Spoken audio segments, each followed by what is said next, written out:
Hey guys, it's Jen here. How are you? I thought that I would just do a quick live video.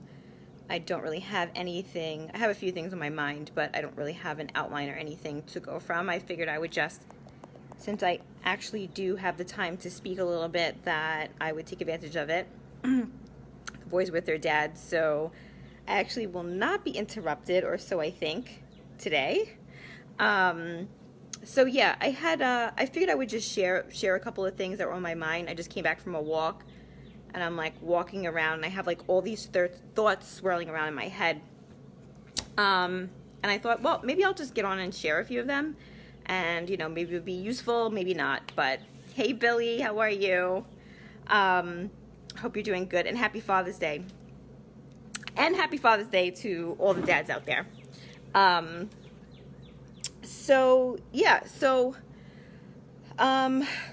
The first thing I was thinking about was I just had like a massive ego death, and I don't know, some of the things that I'm speaking about, maybe it doesn't make any sense, and maybe for other people it does make a lot of sense. That's okay, because sometimes just hearing something can sort of lead you down a path, and sometimes it just activates something in you, and you may not be able to put your finger on it. Hey, JJ, I miss you so much. So yeah, I just had, actually I've been thinking about you too, because this happened to the both of us at one point in time. I just had a massive ego death, and I'm not sure that it was really tied to like my ego per se, but I think sometimes when we have like these energetic upgrades or downloads, or we need to shift something in ourselves, there's a part of us that dies, right? Like it could be a cellular death, like there's certain cells that die off because they're not needed anymore. And it's a way of, how I think of it, is really evolving or transforming, like without actually dying, although maybe for some people they do move into that space. But for many times this has happened to me, and when it first used to happen, I didn't understand it at all. And I would call my sister up and be crying and be like, I'm gonna die, like tomorrow. I'm gonna actually die. Will you take the kids? And then like I wouldn't die, of course. And then I would like actually feel a lot better afterwards. So maybe people experience this when they get sick. Sometimes if you whatever kind of regular cold or stomach bug or whatever, I tend to not get sick often, so instead I'm experiencing, I think that I might be experiencing this in more of like the raw form of it, and maybe that's why I have a lot of clarity when it happens now, although it may take a while for it to click, just because I'm like all sorts of mommy brain. But my cells in my body, as I'm shifting, my mind registers it as I'm dying, like I feel like I'm dying. And so, I wanted to put that out there for people, because you might be experiencing something like that. It's something to pay attention to, and to really take extra care in nurturing yourself, and pay attention to the mind, because the mind can interpret things in different ways. So as I was experiencing that this time, as I'm walking, I've been trying to walk every day and be in nature. It's like the only thing that makes me feel whole. One of the only things. I felt really lethargic, and I had to check myself, because it's not lethargy. I mean, it could be interpreted as lethargy, but it's a lightness. I'm feeling lighter, right? Because as we shift, it's like, I think of it like as a snake that sheds its skin. The same thing can happen for us as humans, and that's how we evolve. Not necessarily by growing gills or whatever, like, or an extra limb, although I might take that. It's a way for us to continue to evolve as a species. And what I experienced also is a lot around my head, like my upper chakras. So we have chakras way above the crown chakra. I don't know if people know that, but a lot here in the front of the head and the back of the head, feeling really dehydrated, all of that. So it's something to pay attention and to be aware of. The other thing I was thinking of is all these retrogrades, right? So I don't know if people are still in the space of freaking out about retrogrades or feeling like retrogrades control you and you have to go into fear mode around planetary retrogrades. That's not what I do. And I don't know, probably Mercury is in retrograde right now because I tend to have clearer communication and ability to speak and put things together when it's in retrograde, and when not, I tend to stumble over my words. But retrogrades are an opportunity, okay? And I've said this about a lot of different things, of looking at things as an opportunity. To what should be coming up for people during retrogrades is things to be worked out, things to be corrected or healed or looked at.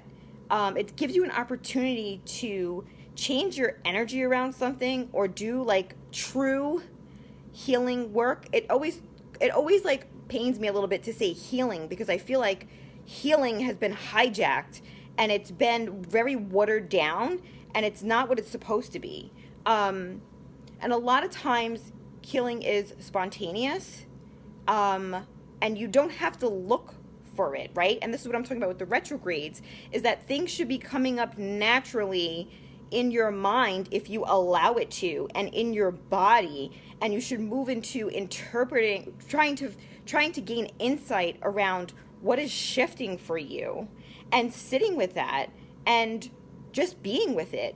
You know, as I went for my walk today, you know, I had the desire to listen to music or distract myself, get on a phone call, whatever, and I'm like, Jen, no, just hold your phone in your hand, walk, look at the trees, look at the sun, feel your body. And as I'm doing that, different things are coming up for me. Like I'm starting to make connections that I wouldn't have made had I distracted myself.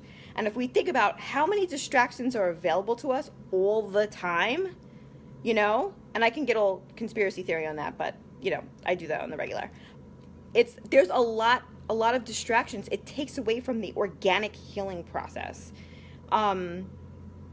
We're bombarded with a lot of different things all the time. So to think that, you know, where there's no work to be done, I think is really, I think that's a very limiting belief. And there's a lot of work to be done, you know, on the earth, right? So anyway, use the retrogrades to your advantage. You know, sometimes people will come to me and they're like, how do I heal this issue? And how do I heal this issue? And sometimes I'm like, I don't even know. I don't have the answer for you, because what I've done for myself is not necessarily what another person is supposed to do for their selves. So I always tell people that they're the experts on themselves, and empower them in that way, instead of them giving their power away to this person knows more than me, or this person's a guru, or this person's a master. Like, no, we all have innate gifts and abilities, and we all have an intuitive body that we can tap into. So, you know, when people say, and I've been guilty too of saying like being on the journey, but really the journey is on us. It's us getting in alignment with the journey, right? It's like things come up for me. I'm not necessarily looking for them. They just come, but they come because I'm open to receiving, right? So I was very intentional at one point in my life in saying like, I want to be on the spiritual path, and I'm willing to shift and change and grow. And I'm willing to do whatever it takes to do that, because I do feel that that is the true mission, you know, on earth, or as, you know, my soul mission is to continue to evolve. With that being said, you know, one of the other things that I've talked a lot about is balance of the masculine and feminine energy. And, you know, that doesn't matter if you're male or female. Like we all have these energies. And I'm having another thought that come to mind, because somebody asked me the question of, and I didn't respond yet, of who do I go to for healing? And I didn't answer her yet, but I'm going to. I go to the elements for healing now. I go to the earth. I'll go to the ocean. I will swim in the water. I will put my head under the water. If I can't do that, I will go, in the tub, Epsom salt. I use the elements because the more you use the elements and use that as healing modalities and bring that into your body, the more connected you can get to the elements, and there's this sort of synergistic thing that happens. So anyway, balance of the masculine and feminine. So lately, my masculine energy has been so strong, and I've questioned, like, am I not balanced? Although I will have physical pain when I'm not balanced. So, and I haven't had that, surprisingly. So I know that's not it. So then I say, well, it's so strong. It must be a strength there. And when I talk about the journey coming to us, is that one of the things is something comes up for me and I'm like, well, I don't even know what it means. I have to find out the meaning of something when it pops into my head. And one of the things that's come up lately is solar feminine.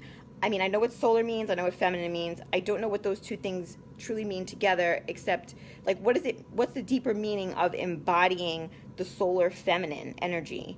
And, I'm not 100% on that, but one of the thoughts I had when I was walking is that this masculine energy is so strengthened, but I think that it became that way because the solar, I'm just talking about an internal process, not external, although when we shift internally, we will see something shift externally. I'm talking about this solar feminine energy willing to accept a healed masculine energy, and how that healed masculine energy can be strengthened by acceptance of the solar feminine. I know some of this might not make sense to people, but that's okay, because some of you will resonate with this. The feminine energy has to be willing to accept a fully healed masculine energy and let that energy be shown, let it be seen, and let it be activated. This is the energy that embodies truth and will speak truth and stand up for what is right. Okay? Then that strengthened masculine energy can then further support the solar feminine. Okay? And I'm going to go into, like, research around that after this, because there's probably deeper layers to it. But just as an example, and again, that's been sort of like my life's work in balancing these energies, now moving into strengthening these energies, and really feeling more myself than ever before. And it's a crazy feeling to feel like truly empowered, not this fake empowerment, I can do anything or whatever. It's like, no, this is true empowerment. So that was some of my epiphanies as I'm walking today.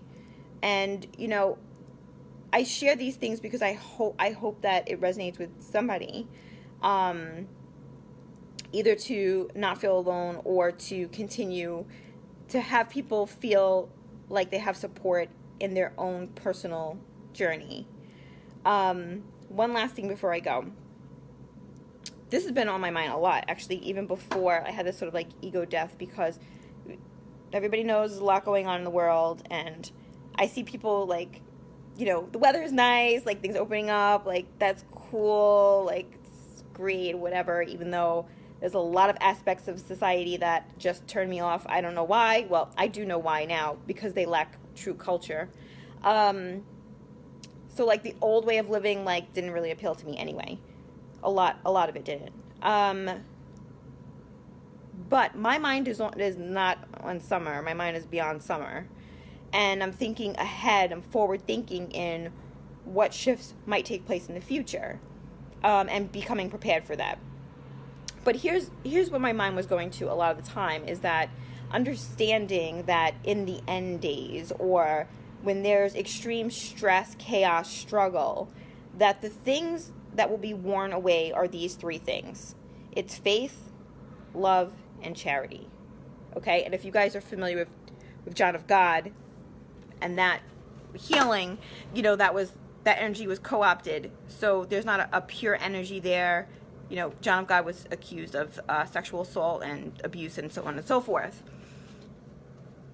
Don't And that was his motto, was faith, love, and charity. Don't let that situation turn you off from those concepts, because that's probably what it was intended to do.